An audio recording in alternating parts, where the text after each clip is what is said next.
हो गया। प्रोग्राम है आपका write a program to transpose a matrix using nested loop. आपको नेस्टेड लूप की सहायता से एक मैट्रिक्स आपको इनपुट में दी जाएगी। जैसे ये मैट्रिक्स है इनपुट में, अब देखो इसमें 3 रो है और 3 कॉलम है। ये आपकी 3 रो हो गई और ये आपके क्या है 3 कॉलम है। आप लोग देख रहे होंगे कि इसमें रो जो है, रो में वैल्यू पहले क्या है 1 2 3 4 5 6 7 8 9, ठीक है। अब जब हमने इसको ट्रांसपोज कर दिया तो ये पहली पूरी रो थी, ये क्या बन गई है 1 2 3 जो वैल्यू थी जो हॉरिजॉन्टली थी वो कैसी हो गई वर्टिकली। फिर दूसरी जो हॉरिजॉन्टल लाइन थी वो भी कैसी हो गई वर्टिकल, और तीसरी हॉरिजॉन्टल लाइन 7 8 9 वो भी कैसी होगी आपकी थर्ड वर्टिकल लाइन। इसी को कहते हैं ट्रांसपोज करना। ठीक, ट्रांसपोज करने का मतलब होता है कि रो को कॉलम बना देना और कॉलम को रो बना देना। ये काम हम नेस्टेड लूप की सहायता से करेंगे। नेस्टेड लूप क्यों? क्योंकि हमको पता है कि हमें दो चीजें हो रही है, एक तो रो है एक कॉलम है। ठीक, और जब हमको दो चीजें, जब हमको 2D फिगर बनाना होता है, एक लाइन रो हो और एक क्या हो कॉलम हो, मतलब एक्स एक्सिस हो और वाई एक्सिस हो, तो यहाँ पे हम नेस्टेड लूप का यूज करते हैं जब भी हमको 2D फिगर बनाना होता है। जैसे ये 2D बन रहा है, मतलब रो भी है कॉलम भी है, देखो इसकी लेंथ भी है कुछ और इसकी कुछ हाइट भी है ना, एक्स एक्सिस है और वाई एक्सिस है। अगर इसके कोऑर्डिनेट निकालो तो ये x1 y1 हो जाएगा, x2 y2 हो जाएगा, x3 y3 हो जाएगा। आगे बात समझो, x3 y3 कहना चाहिए, x1 y1 फिर x1 y2 फिर x1 y3।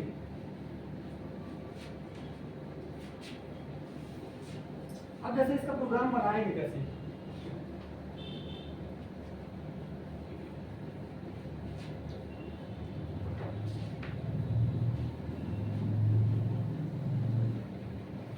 अब अगर पाइथन में हमको मैट्रिक्स स्टोर करनी है तो इसके लिए हमको एक सीक्वेंस डेटा टाइप की जरूरत पड़ती है। इसके लिए हम क्या करते हैं कि एक लिस्ट बना लेते हैं। लिस्ट वो भी कैसी नेस्टेड लिस्ट। ये लिस्ट नाम का एक वेरिएबल बनाया, ठीक, और इसमें क्या करते हैं कि हमको स्टोर करना है। जैसे ये हमारा क्या हुआ पहला, लिस्ट के लिए स्क्वायर ब्रैकेट यूज करते हैं। इस लिस्ट के अंदर अब देखो तो ये आपकी क्या हो जाएगी रो के लिए हो जाएगी। अब इसके अंदर जो वैल्यूज होगी उसके लिए एक नेस्टेड लिस्ट। जैसे ये मैंने लिख दिया 20 कॉमा लगा के 71 कॉमा लगा के, ये आपकी दो वैल्यू हो गई, दो ही, ठीक। फिर कॉमा लगा के दूसरी वैल्यू मान लेते हैं 30 कॉमा 45, फिर कॉमा लगा के तीसरी वैल्यू 40 कॉमा 60। ये आपकी लिस्ट मैट्रिक्स को स्टोर करने का तरीका होता है। ठीक, लिस्ट बनाएंगे, लिस्ट के अंदर ये आपकी देख रहे हैं बाहर की लिस्ट है और इसके अंदर कितनी है 3 नेस्टेड लिस्ट है। ये दिख रहा है कि नहीं? सीक्वेंस डेटा टाइप में इसी तरीके से हम मैट्रिक्स को स्टोर करते हैं।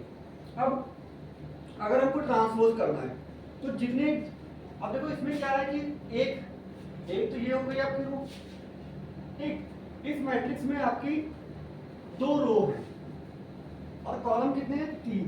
कितने कॉलम है 3। अभी जो ये लिखी है अभी मैट्रिक्स, ठीक, इसमें क्या है कि 3 रो जो इसकी वैल्यू लिखी जाएंगी वो इस तरीके से लिखी जाएंगी 20 कमा 17 30 कमा 35 कमा 40 कमा 60। ये 3 रो दिख रही है, ठीक, कॉलम कितने 2। जब इसको हम ट्रांसपोज करेंगे तो ये ट्रांसपोज होकर हमारी इस तरीके से होनी चाहिए। आपकी हो जाएगी जैसे 20, ठीक, 30 40 और फिर 71 35 और 60। ये आपकी 2 रो और क्या हो जाएगा 3 कॉलम। हमारी बात समझ, ये ट्रांसपोज होकर इस तरीके से होगी क्या 45 है।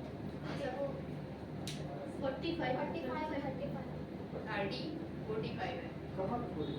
सर हमें 35 यहाँ पे अच्छा ये वहाँ वैल्यू है ये नहीं आपका 45, यहाँ पे भी हो जाएगा आपका 45, ठीक। अब ऐसे इसको करने के लिए क्या करेंगे, क्या सबसे पहले तो हमने लिस्ट बनाई, लिस्ट में मैट्रिक्स को स्टोर कर दिया। अब आपकी मैट्रिक्स स्टोर हो गई, लेकिन ट्रांसपोज करने के लिए हमको एक मैट्रिक्स बनानी पड़ेगी पहले, जो क्या रहेगी 0, मतलब उसमें कुछ नहीं रहेगा, सारे एलिमेंट क्या रहेंगे उसके 0 रहेंगे। इसके लिए हमको एक और मैट्रिक्स बनानी पड़ेगी, वो भी लिस्ट ही रहेगी आपकी। जितने क्लास की जितनी मैट्रिक्स हमको बनानी है, जिस लिस्ट को हमको ट्रांसपोज करना है, सेम उसी साइज की हमको एक और मैट्रिक्स बनानी पड़ेगी, जो क्या रहेगी इनिशियल में 0 रहेगी, उसकी वैल्यू कुछ नहीं रहेगी। जैसे मैंने एक मान लो ट्रांसपोज करने के लिए ट्रांसपोज नाम की मैट्रिक्स बनाई। इस ट्रांसपोज मैट्रिक्स में अभी क्या है 0,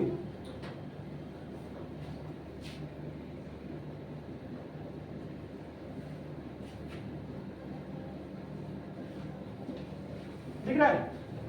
क्या कौन सी वैल्यूज है इसमें? जीरोज है, सारी जीरोज, ठीक। लेकिन अब हमको चाहिए कैसी थी कि हमको क्या करना है कि क्या इस तरीके से वैल्यू चाहिए थी? ये तो एटलीस्ट हमको दिख रहा है, ठीक। हमको चाहिए तो आउटपुट इस तरीके से चाहिए कि अब जो हमारी हो वो उसमें कितनी, जैसे ये लिखा है 20, ये इस तरीके से लिखा था 20 और 71, 30, 45, 40 और 60। हमको आउटपुट चाहिए इस तरीके से कि 20, 30 और 40 और उसके बाद में 71, 45, 60, ठीक। अब हमको जो चाहिए उसमें कितनी है? सिर्फ 2 रो है और कॉलम कितने हैं? 3। तो जब 2 रो है तो इसके अंदर जो रो बनानी होती है, अब हमको जो नई मैट्रिक्स चाहिए जो हमको ट्रांसपोज करके चाहिए, क्या वो 3 कॉलम, वो 3 रो की चाहिए? नहीं, जो ये अंदर वाली दिखाते हैं ये रो दिखाते हैं। यहाँ पे कितनी रो है? 3 रो। जैसे यहाँ पे कितनी रो है? 3 रो, 1 रो, 2 रो, 3 रो। कॉलम कितने हैं? 1 2 1 2 1 2, ठीक। ये क्या है? कॉलम आपकी। अब जैसे हमको यहाँ पे चाहिए कितनी? 3 रो होनी चाहिए, तो रो 3, सॉरी रो कितनी है? 2 रो होनी चाहिए। 2 रो के लिए क्या करेंगे कि हम यहाँ पे वैल्यू क्या करेंगे? 1 0 इसी में कर देंगे, ठीक, और 1 0 इसमें। अब ये हमको 2 ही रो चाहिए, तो ये वाला लिखने की जरूरत है नहीं। कितनी रो चाहिए थी? 2 रो, और 2 रो में कॉलम कितने हैं? 3 चाहिए। हर रो में कॉलम कितने हैं? 3 3। ये आपकी 2 रो हो गई और हर रो में कॉलम 3 3। और ये शुरुआत में क्या है? 0 0। अभी इसमें वैल्यू है कुछ? नहीं। इस तरीके से एक मैट्रिक्स बना लेंगे जो अभी खाली है पहले।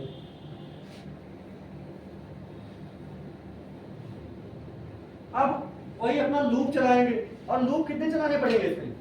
2 लूप। सबसे पहले एक लूप चलाते हैं फॉर आई लूप। जैसे मैंने चलाया फॉर लूप फॉर आई इन, अब ये किसके लिए चलाएंगे? फॉर आई इन रेंज, और इसको कहां तक चलाएं? क्योंकि हमको इस लिस्ट को एक्सेस करना है, तो इसमें जितने एलिमेंट होंगे, ठीक, तो इस लिस्ट के लिए चलाएंगे हम इसको फॉर आई इन रेंज, और उसके बाद में लेंथ ऑफ लिस्ट। इसके अंदर क्या लिख देंगे? Length of list. जितनी इस लेंथ की लिस्ट, इस लिस्ट की जो लेंथ थी, जैसे इसकी लेंथ, लिस्ट कितनी है? 1 2 3, तो ये 3 बार चलेगा, ठीक। इसके अंदर, इस लूप के अंदर, इसको लेंथ ऑफ लिस्ट तक मैंने चलाया। अब इसके अंदर क्या करेंगे? एक लूप और चलाएंगे, क्योंकि ये तो इसकी रो को एक्सेस करेगा, रो बनाएगा। जैसे ये रो कितनी है? 3 रो थी, ठीक, ये रो के लिए हो गया।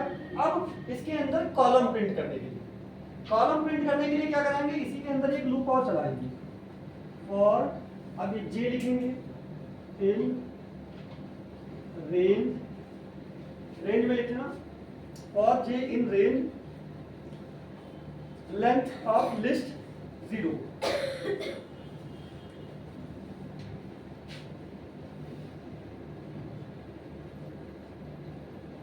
लिस्ट, और लिस्ट के एलिमेंट कितनी? 0। इंडेक्सिंग के लिए जितने भी रहेंगी उसके हिसाब से इसको करेंगे चेंज। इसके बाद में क्या करेंगे? अब हर बार क्या करेंगे कि ट्रांसपोज मैट्रिक्स में वो वैल्यू स्टोर कर देंगे जो मैंने इस लूप के बाद में। अब देखो यहाँ पे रो को भी एक्सेस कर लिया और कॉलम को भी एक्सेस कर लिया। रो और कॉलम दोनों को एक्सेस करने के बाद में अब क्या करेंगे कि हर बार वैल्यू किसमें डाल दें? इस ट्रांसपोज वाली मैट्रिक्स में। अभी इसमें 0 0 है, अब वो ये वैल्यू किसमें डाल दें? ट्रांसपोज वाली मैट्रिक्स में। तो इसमें डालने के लिए लिख लेना ट्रांसपोज, ये इस लूप के अंदर होगा। ये पहले लूप है बाहर वाला, इसके अंदर ये नेस्टेड लूप, और इसके अंदर क्या लिखेंगे? ट्रांसपोज।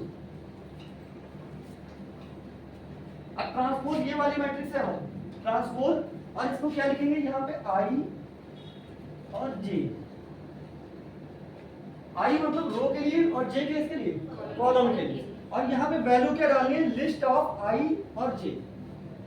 इसमें असाइन कर देंगे हम लिस्ट की वैल्यू आई और जे, ठीक। जो लिस्ट की आई है, ठीक, और लिस्ट की जो जे वैल्यू है, ये लिस्ट की थी, मतलब लिस्ट की आई और जे, जे मतलब कॉलम, रो और कॉलम, उसको किस में डाल दिया मैंने? ट्रांसपोज वाली मैट्रिक्स में, आई और जे की जगह पे। यहाँ पे एक और ब्रैकेट क्लोज होगा ना, यहाँ पे कहाँ पे? ये लेंथ के बाद। हाँ, जैसे जितने ब्रैकेट ओपन किए, 2 ओपन किए तो 2 क्लोज हो गए। और लास्ट में अपनी लिस्ट आप प्रिंट कर देंगे। लेकिन प्रिंट करने के लिए भी हमको एक लूप और चलाना पड़ेगा, ठीक। वो लूप क्योंकि हमको सारे एलिमेंट प्रिंट करना है, तो इसके लिए अब हमें लूप के बाहर निकल आएंगे, ये सारे लूप के बाहर एक लूप इसको इरेज कर दो ऊपर। ट्रांसपोर्ट तक ले अब हमको प्रिंट करना है तो दोनों लूप से बाहर निकलेंगे और एक लूप चलाएंगे फॉर आर इन।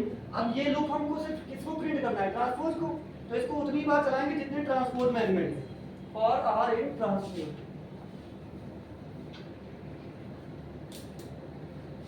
अब प्रिंट कर देंगे क्या, ट्रांसपोज, देख लेना, print r, print r, r में ही हर एलिमेंट जाएगा और उसी को क्या कर देंगे, प्रिंट कर देंगे बार बार।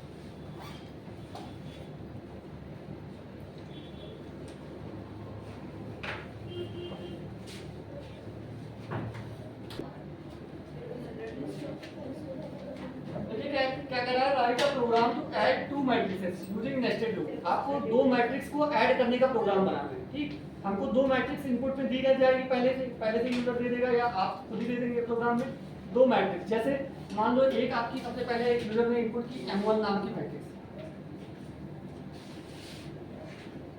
M1 नाम की मैट्रिक्स है,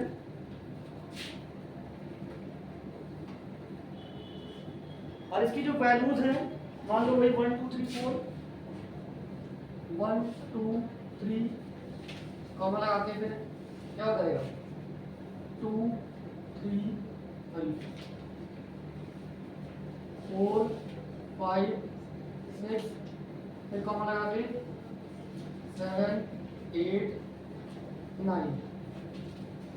ये आपकी एक मैट्रिक्स हो गई, ठीक, M1 नाम की। इसके बाद आपकी एक दूसरी मैट्रिक्स है M2 नाम की, इसकी जो वैल्यूज है मान लो 9 8 7 6 5 4 3 2 1। ये आपकी दो मैट्रिक्स हैं। अगर इनको ऐड करोगे तो आएगा क्या, 9 और 1 को ऐड करोगे तो कितना आएगा 10, 8 और 2 को ऐड करोगे 10, 3 और 7 को ऐड करोगे तो 10। मतलब रिजल्ट में सारी जो रिजल्टेंट आपकी मैट्रिक्स आनी चाहिए उसकी सारी वैल्यू क्या होनी चाहिए 10 10 10 10, सारी वैल्यू 10 होगी, होनी चाहिए कि नहीं। इसके लिए आपको प्रोग्राम बनाना है कि इन दो मैट्रिक्स आपको इनपुट में मिलेंगी और इसको क्या करना है, ऐड करना है। तो सबसे पहले हम पहली मैट्रिक्स को इनपुट करने के लिए सेम एक लिस्ट बनाया और लिस्ट के अंदर अब जितनी रो है, जैसे कितनी रो थी, एक रो, दो रो, तीन रो है और हर रो में कितने वैल्यू, कॉलम है, 3 कॉलम ना। तो ये जो मैट्रिक्स आपकी बनी वो कैसी बनी है 3 क्रॉस 3 की।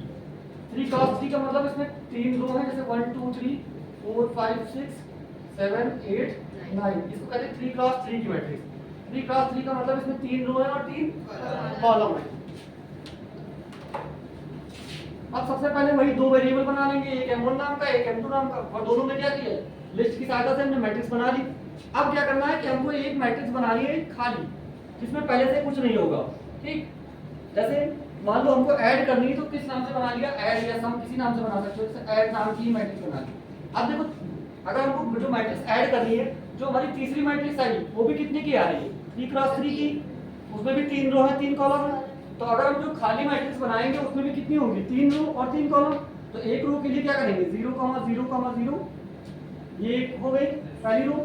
फिर दूसरी रो के लिए 0 0 0, फिर तीसरी रो के लिए भी यही 0 0 0, ठीक।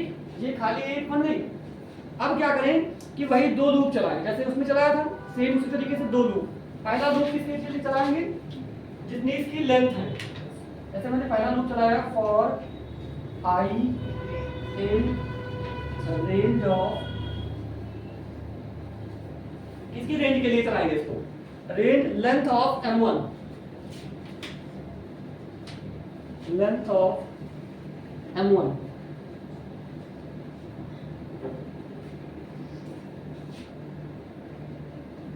ठीक, इसके बाद इसके अंदर एक नेस्टेड लूप चलेगा जो किसके वेरिएबल के लिए, j के लिए, for j in range of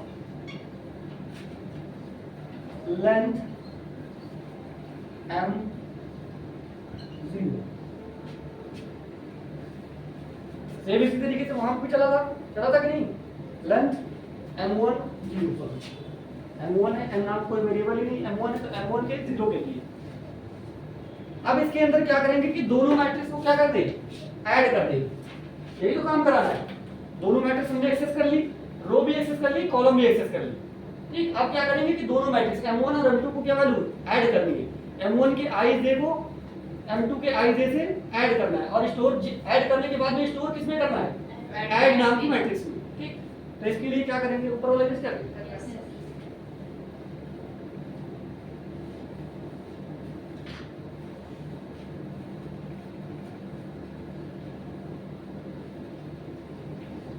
इसके लिए लिख लेना, सिर्फ आप इस लूप के अंदर, ठीक, इस लूप के अंदर लिखना है आपको ऐड के आई जे में स्टोर करना है। क्या स्टोर करना है, m1 प्लस m2, m1 के आई जे को प्लस m2 के आई जे को, m1 आई जे प्लस m2 आई जे।